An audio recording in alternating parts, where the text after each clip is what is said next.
గిద్దలూరు మాజీ ఎమ్మెల్యే అన్నా రాంబాబుతో పాటు మార్కాపురం మాజీ ఎమ్మెల్యే కుందూరు నాగార్జున రెడ్డికి సొంత పార్టీలోనే గడ్డు పరిస్థితి ఏర్పడిందట.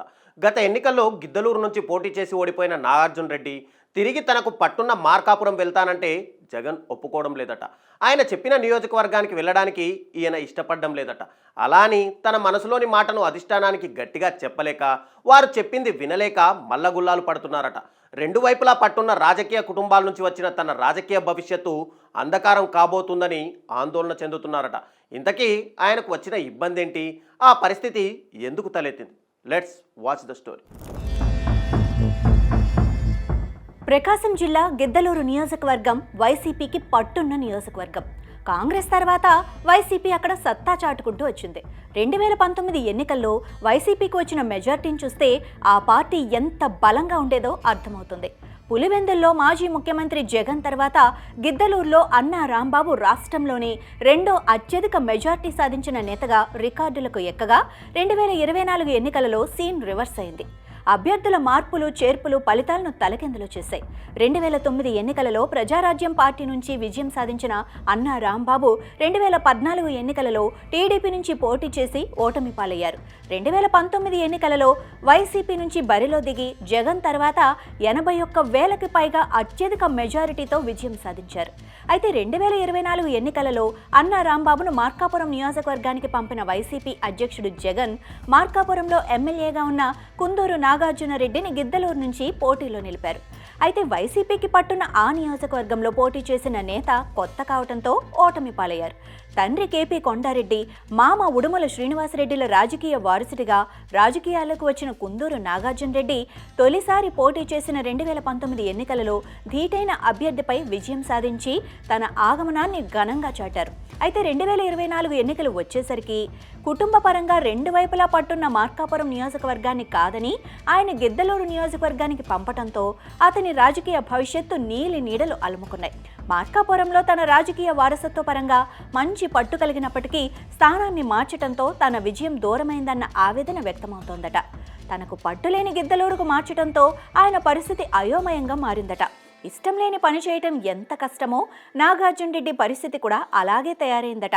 కనీసం మండలాల వారీగా ముఖ్య నాయకులను కూడా కలవటం లేదా వారు కలిస్తే కలివిడిగా మాట్లాడటం కూడా కష్టంగానే ఉందట. కనీసం కేడర్ అవసరమైనప్పుడు ఫోన్ చేస్తే ఆయన ఫోన్ లిఫ్ట్ చేయలేని పరిస్థితిలో ఉన్నారన్న ప్రచారం జోరుగా సాగుతోంది. తనకు పట్టు లేని చోట కష్టపడే కంటే పట్టున్న చోట పాటు పడటమే మేలని ఆలోచనలో నాగార్జున రెడ్డి ఉన్నారట. ఇప్పటికైనా అధినేత ఆలోచించి తనకు మార్కాపురం కేటాయిస్తే విజయాన్ని అధ్యక్షుడికి కానుకగా ఇస్తానని తన సన్నిహితుల వద్ద చెప్పుకుంటున్నా కానీ ఆ విషయాన్ని జగన్కు చెప్పే ధైర్యం మాత్రం ఎవ్వరికీ చాలటం లేదట. ఇదంతా ఒకెత్తైతే ఆ గిద్దలూరు నియోజకవర్గం కూడా అతనికి దక్కదన్న ప్రచారం జరుగుతోంది.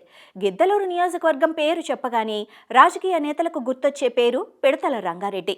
ఆయన వారసులు 3 సార్లు మంత్రిగా పనిచేసిన పిడతల రంగారెడ్డి తర్వాత ఆయన కుటుంబ సభ్యులు కూడా అదే స్థాయిలో రాజకీయాల్లో నిలదొక్కున్నారు.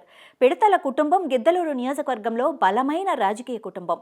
నియోజకవర్గం ఏర్పడిన నాటి నుండి 2009 వరకు పిడతల కుటుంబం పోటీలో లేకుండా ఎన్నికలు జరగలేదంటే వారికి స్థానికంగా ఉన్న పలుకుబడి అర్థం చేసుకోవచ్చు. పార్టీ ఏదైనా పిడతల కుటుంబం పోటీ చేయటం పరిపాటిగా ఉండేది. గిద్దలూరు నియోజకవర్గంలో అత్యధిక సార్లు విజయం సాధించి మంత్రిగా చేసిన ఘనత కూడా ఆ కుటుంబానికే దక్కింది. అయితే 2009 తర్వాత వారి రాజకీయ ప్రభ మసకబారగా నేరుగా పోటీలో నిలబడే నేతలు లేక కొంత వెనుకంజ వేశారు. అయితే నేడు మాత్రం వైసీపీలో ఆ కుటుంబం నుంచి వచ్చిన జగన్ సన్నిహితుడైన పిడతల ప్రవీణ్ కుమార్ రెడ్డి నియోజకవర్గంలో కొత్త రాజకీయానికి తెరతీశారట. వైసీపీ నేతలను కలుపుకొని పోవటంలోనూ స్వయంగా వెళ్లి కలవటంలోనూ తనదైన చాతుర్యాన్ని వాడుతూ నలుగురిలో గుర్తింపును తెచ్చుకుంటున్నారట. నియోజకవర్గంలో తన పట్టు చాటుకోవటానికి ఇప్పటి నుంచే కసరత్తు ప్రారంభించారట. నియోజకవర్గంలో ఏ కార్యకర్తకు ఎటువంటి ఇబ్బంది వచ్చినా నేనున్నానంటూ ముందుకు సాగుతూ కేడర్కు అందుబాటులో ఉంటున్నారట.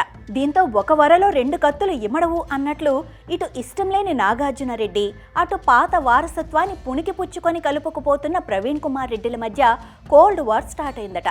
దీంతో రానున్న రోజుల్లో గిద్దలూరు నియోజకవర్గం ఎవరి చేతుల్లో ఉండబోతోంది అని వైసీపీ శ్రేణులు ఇప్పటి నుంచే తెగ చర్చించుకుంటున్నాయి. వైసీపీ ఇన్ఛార్జిగా కొనసాగుతున్న నాగార్జున రెడ్డి మొక్కుబడిగా కార్యకర్తలతో కలుస్తూ ఉండగా బలమైన రాజకీయ నేపథ్యం ఉన్న పిడతల ప్రవీణ్ కుమార్ రెడ్డి అందరికీ తలలో నాలుకగా ముందుకు సాగుతుండటం ఆ పార్టీలో చర్చకు తెరలేపుతుందట. రానున్న ఎన్నికల నాటికి ఎవరు ప్రజాక్షేత్రంలో నిలబడతారు అన్న చర్చ ఇప్పటి నుండే ఆ నియోజకవర్గంలో జోరందుకుందట. ఇష్టం లేని నియోజకవర్గం కంటే పట్టున్న నియోజకవర్గమే మేలని ఆలోచనలో నాగార్జున రెడ్డి ఉన్నప్పటికీ మార్కాపురం అతనికి దక్కేనా లేక గిద్దలూరైనా మిగిలేనా అని ఆయన అనుచరులే గుసగుసలు చేసుకుంటున్నారు. మొత్తానికి రెండు వైపులా పట్టున్న రాజకీయ కుటుంబాల నుండి వచ్చిన నాగార్జున రెడ్డి రాజకీయ భవితవ్యం అటు మార్కాపురం ఇటు గిద్దలూరులో హాట్ టాపిక్గా మారింది.